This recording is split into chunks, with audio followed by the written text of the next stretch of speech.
프시케 공주의 구슬픈 결혼식. 먼 옛날 그리스 지역의 어느 나라에 남다른 미모로 소문난 아름다운 공주 세 자매가 살고 있었습니다.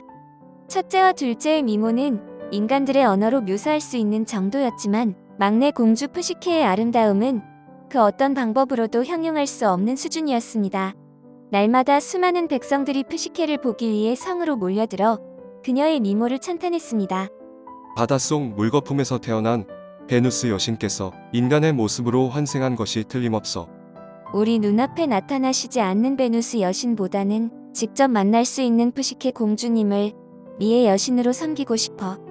프시케의 인기는 점점 높아져갔고 그 소문이 이웃 나라들까지 퍼져나갔습니다. 급기야 이웃 나라의 백성들까지 프시케 공주를 보기 위해 먼 거리를 여행하며 몰려들기 시작했습니다.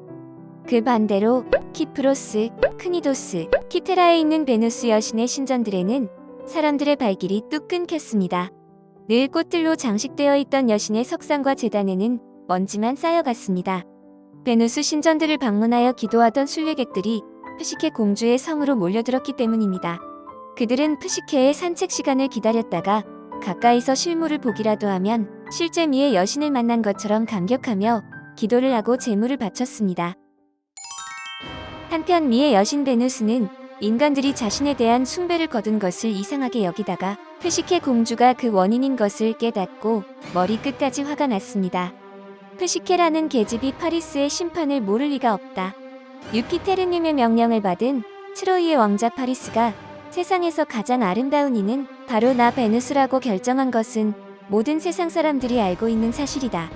그런데도 자기가 미의 여신이라도 되는 듯 행동하고 있구나.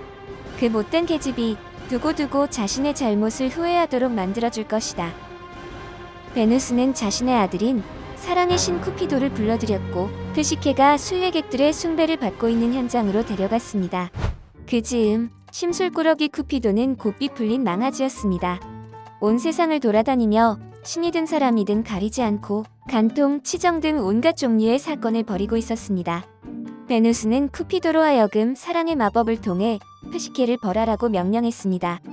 사랑하는 아들아, 너도 나를 사랑한다면 내 복수를 도와다오. 나보다 아름답다고 의시되고 있는 저 계집 아이가 가장 비천한 건달을 사랑하도록 저주를 내리거라. 그래서 죽을 때까지 찢어지게 가난한 채로 공포에 떨며 살도록 하거라.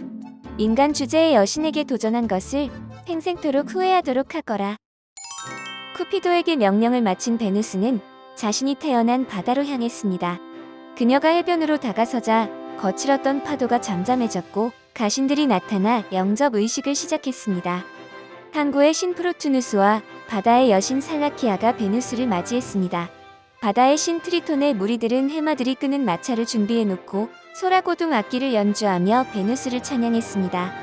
베누스는 자신의 권능을 한껏 만끽함으로써 분노를 가라앉히기 시작했습니다.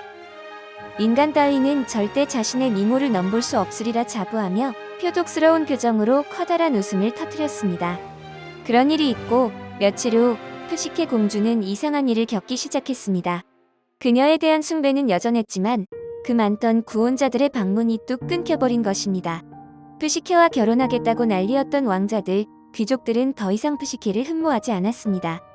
두 언니들이 이름난 귀족들과 순조롭게 결혼식을 올리는 동안 프시케 앞에는 단 한 명의 청혼자도 나타나질 않았습니다. 왕과 왕비는 궁전에 외롭게 남게 된 프시케를 바라보며 신들의 저주가 내린 것은 아닐까 걱정했습니다. 결국 왕은 멀리 밀레토스에 있는 신탁소를 몸소 찾아갔습니다. 프시케가 결혼을 할 수 있는지, 있다면 그 신랑감이 누구인지 물어봤습니다. 신탁소의 사제는 아폴로 신께서 직접 응답을 내려주셨다며 라틴어로 쓰인 예언서를 건네주었습니다. 프시케 공주는 5월 5일에 모산 정상의 바위에서 홀로 결혼을 할 것이다. 날개 달린 뱀처럼 생겼으며 잔인하고 야만적인 자가 공주의 신랑이 될 것이다. 그는 유피테르마저도 벌벌 떨게 하는 무서운 자이기 때문에 공주는 절대로 그와의 결혼을 거부할 수 없을 것이다. 딸의 운명을 듣고 돌아온 왕은 눈물을 흘리며 왕비에게 신탁을 전했습니다. 둘은 몇 날 며칠을 고민했지만 결국 신탁의 예언을 따르기로 결정했습니다. 얼마 후 신탁이 지정한 결혼식 날이 밝았고 푸시케 공주는 웨딩드레스와 어울리지 않는 너무나 슬픈 표정을 한 채 산으로 향했습니다.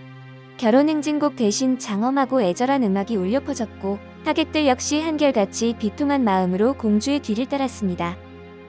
행렬이 산에 도착한 뒤 한참의 시간이 흘렀지만 왕과 왕비는 끝없이 눈물을 흘리며 쉽사리 막내딸을 떠나보내지 못했습니다.